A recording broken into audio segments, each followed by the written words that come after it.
Hi, I'm Sunny Carito, a Youth Services Librarian at the Pohick Regional Library. Today I'm going to show you how to build houses and homes for fairies and gnomes.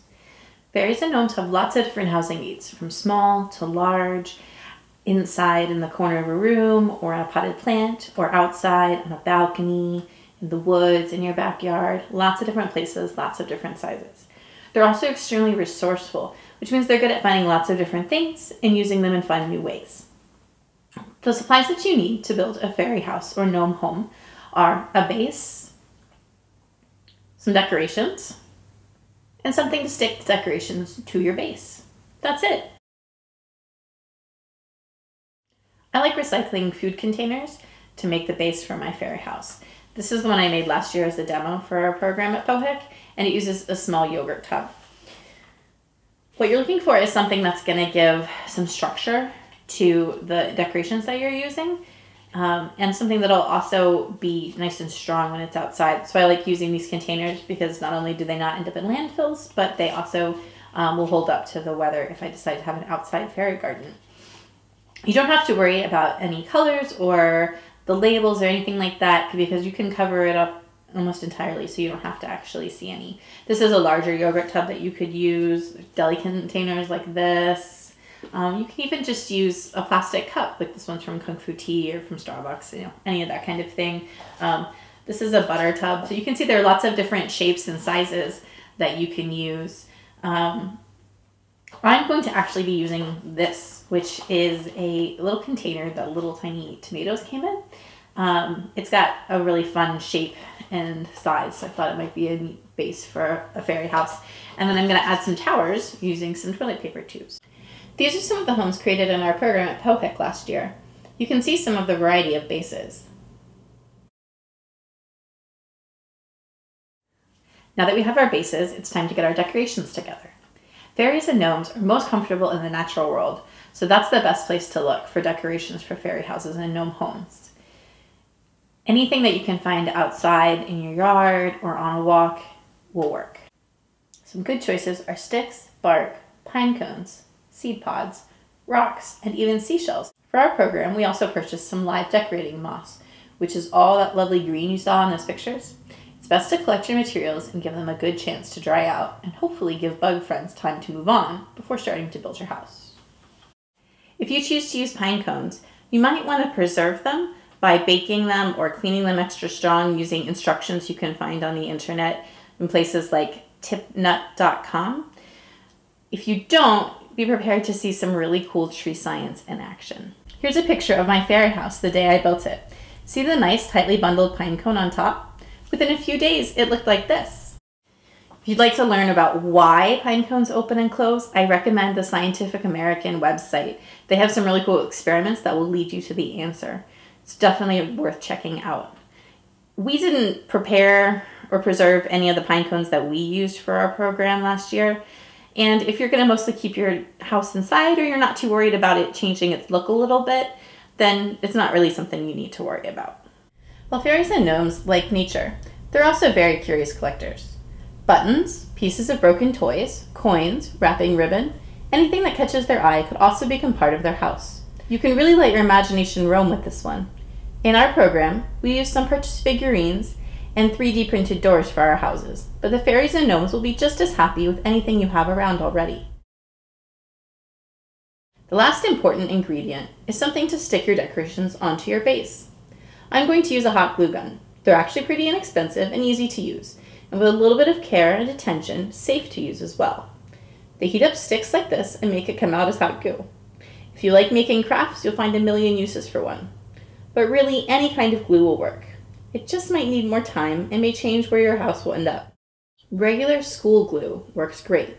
You might have trouble with heavier decorations attaching, and it won't hold up to rain as well as other kinds of glue, but it will definitely do the job. If you have super glue around, that might work better for heavier things. When you're ready to assemble your house, put all your supplies in one place. Find a work surface that it's okay to get messy. If you're using a hot glue gun, go ahead and plug it in. Make sure you have something heat safe for it to rest on. I'm putting mine on some aluminum foil on top of a cork trivet. Have plenty of glue sticks ready. Some of your supplies might need to be adjusted to fit your house. These long seed pods were all over my yard a few months ago. I think they'll make a great texture for the outside of my house, but I need to cut them down to fit a little better. You could use scissors or a craft blade, but I like having a more finished look, so I'm going to just break mine by hand. When breaking down things like this, or sticks, watch out for bits flying off and jagged edges. I'm just going to break down a bunch before I start gluing them on so I don't have to stop partway. I'm not going to measure them carefully, I'm just going to hold them up to my base for general size, and snap.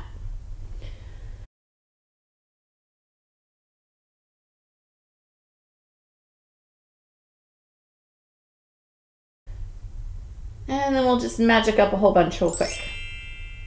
Here we go. There are different kinds of glue guns that run at different temperatures. Whether it's high or low temp, all glue guns are hot enough to hurt, especially if you touch the glue just after it comes out of the metal tip. To use a glue gun, you insert a stick of glue and plug it in to let it heat up. Then you pull the little trigger to make the glue come out. The metal tip is hot enough to melt plastic, and since that's what the base of my house is, I'm going to be very careful to not touch it to my base. Instead, I'm going to put a small line of glue on the seed pod, like this.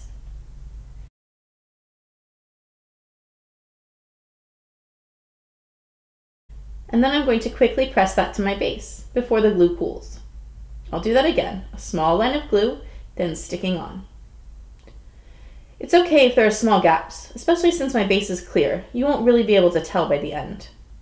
This part takes time and patience to cover the whole base, so think about how patient you can be when deciding what size materials and what size base to use. We can use a little magic right now though, and all set. Next, I'm going to glue this bark onto some toilet paper tubes. It's really light, so it would be perfect for using school glue. I'm going to just do some dots of hot glue on the bark and then attach it all over. The cardboard tube won't do well in the rain, so this would be best to place inside or under a porch or somewhere else protected. You could use different sealants like outdoors Mod Podge or polyurethane spray to make more delicate parts stand up to weather if you want an outside fairy garden. We'll just use a little magic to speed this up. You can see I made a second tower that's a little shorter, and I cut it at a bit of an angle to give it kind of a cattywampus effect that makes me think of fairies and gnomes. Not only do strange angles and shapes feel magical, it's also a lot easier to build with natural supplies if you're not working too hard to make everything perfectly straight and even. I'm going to use these black walnut shells to create some little roofs. I'm going to put a lot of glue all along the base of my toilet paper tube, and then I'm going to attach it right to the top of my house. And I'm going to hold it for a little while so that I can make sure that that glue really cools and it stays in the right shape, especially because it's kind of heavy now with all of the bark and the black walnut shells on top. The next step is to add the smaller architectural details, like doors, window trim, shutters, whatever you think your fairy or gnome might like. These are a few examples from our program last year. I was doing some research on what the discerning fairy looks for in a house, and I found this cool illustration by Arthur Rackham for J.M. Barrie's Peter Pan in Kensington Gardens. It shows the fairy sewing curtains from skeleton leaves. That inspired me to collect these silvery little dried leaves for my windows. I'm going to place them like this to give the idea of a shape of a window. Major glue gun tip here, it's pretty obvious that the place the hot glue comes out of is hot, but where I tend to get in trouble when using a hot glue gun is pressing together whatever I just glued. So for things like this that are thin and delicate, try using a wooden craft stick or chopstick or other tool to gently press the object on so that any hot glue that oozes through doesn't burn you. Now I've got my windows attached, I'm going to use these papery seed pods to make a door because I think they'll stand out nicely from my siding. I'm going to use scissors this time so they have more of an even rectangular shape. I'm going to glue my house to a cardboard base now to make it a bit sturdier and easier to move. I'll add some shells to make a kind of garden collection for my fairy or gnome. I can add a doorstep from rocks and this nice little shell chair, maybe a button patio table. The last thing I want to add is a shell chimney. I still have lots of cool materials I'd love to add, but I don't want to go overboard. You'll know when your house is complete. Now my house is ready to attract a new magical neighbor. I hope you've learned some new techniques today that will help you build your own fairy house or gnome home. and that some of the materials I've used have sparked some ideas for your own. Thanks for watching.